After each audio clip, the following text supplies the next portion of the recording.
Hello.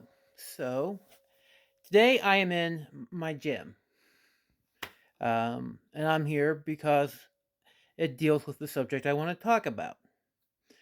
There was recently a trans woman who was stripped of her powerlifting title simply because she is trans. And I have obvious feelings about this because one, I am trans, and two, I lift. So I figured, if anybody should put their 2 cents in, it should be me. So all right. So right now, my all out, no holds barred, everything I got bench is 237 and a half pounds. And why is it 237 and a half? Because I use standard plates and I use buck and a quarters.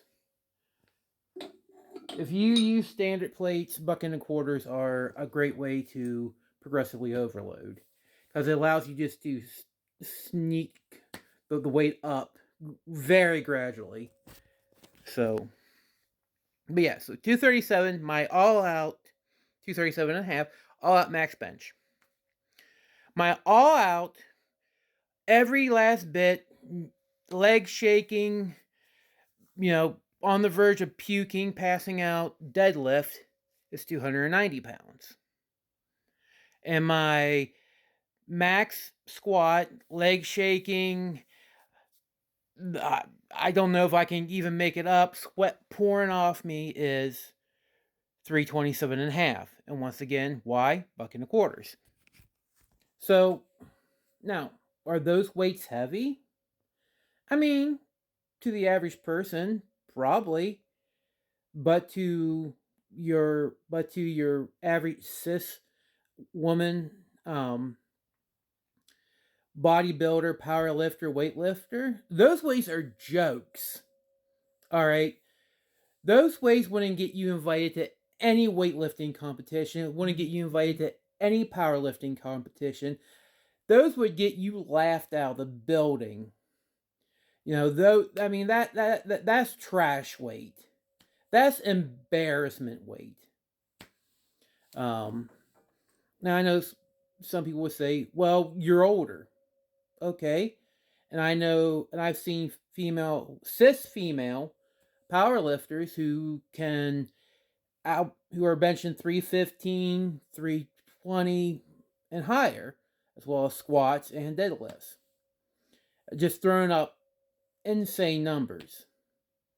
So first, this idea that just because you were assigned male at birth gives you this magical ability to dominate in sports, it's ludicrous.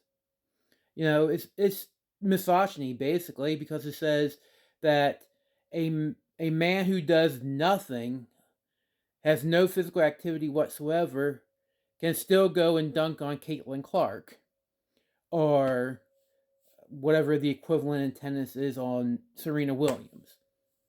And that's just not the case. All right. So when you start taking HRT as a trans woman, and this is always about trans women, not trans men, because trans men blow up the narrative. And there is one case of this where, like a famous case in Texas, where a trans boy was forced against his will to wrestle on the women's team.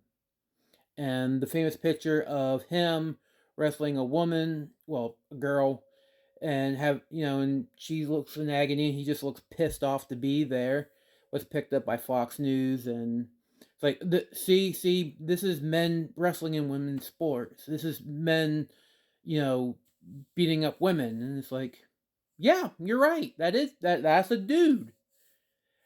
He was assigned female at birth, but he's still a dude. But because he was assigned female at birth, your stupid ass is making him compete against girls.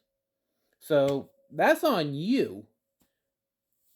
But anyway, but for trans women, when you start HRT, you take a testosterone blocker and estrogen. The testosterone blocker does exactly that. It drops your testosterone. And of course, the estrogen adds estrogen to your system. And over time, it redistributes everything. It redistributes your fat. It changes the way your body synthesizes protein, where muscle is produced, the type, the different protein synthesis and stuff like that. That's why a lot of federations used to have this rule: you had to be on HRT for a year. Now I say three years, um, 3 years minimum, 5 years max. That's like, that way it cuts any questions out, because that's when it's done. It's done. But for the longest time, it was just a year. Okay, so when you are on HRT, it changes your body. It changes your body hair, it changes your body fat composition, your muscle composition, and all that. Um, I am not as strong now as I was before. And it isn't just age, it's that too. Because I was lifting before and during, before I started and when I started. And my strength has decreased.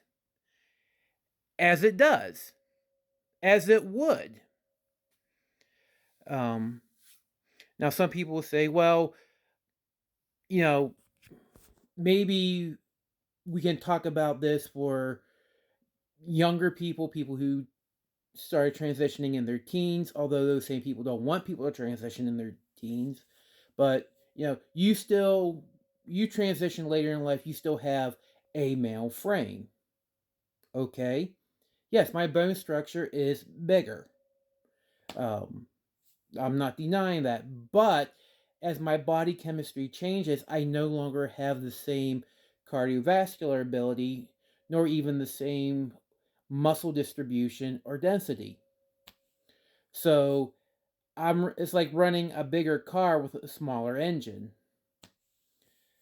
So, and I'm only 5'7", so imagine somebody who was even taller. They'd really be shit out of luck. So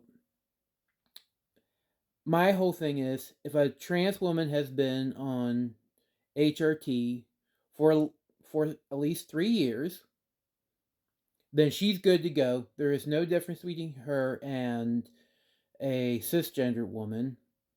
Even if she didn't get her factory installed equipment removed, it doesn't matter. It's the chemistry. So then she should be allowed to compete in her sports. This is what science says. This is what my own personal experience says. But of course, nobody cares. Everybody on the anti-trans side is like, we're for real science, until the real science contradicts what they have to say. It's just like creationists I was arguing with one creationist who said there was no evidence for evolution that isn't alive from the pit of hell. It was like, oh, okay. All right, well, that shuts that shit down. Because no matter what I offer, you're going to be like, that's a lie from the pit of hell. And so then they're the same way. It's like, no, you were assigned male at birth. We're not listening to anything you have to say. While completely ignoring trans men who are involved in men's sports and are doing fairly well at it. But, yeah. That's my 2 cents. And I will talk to you later.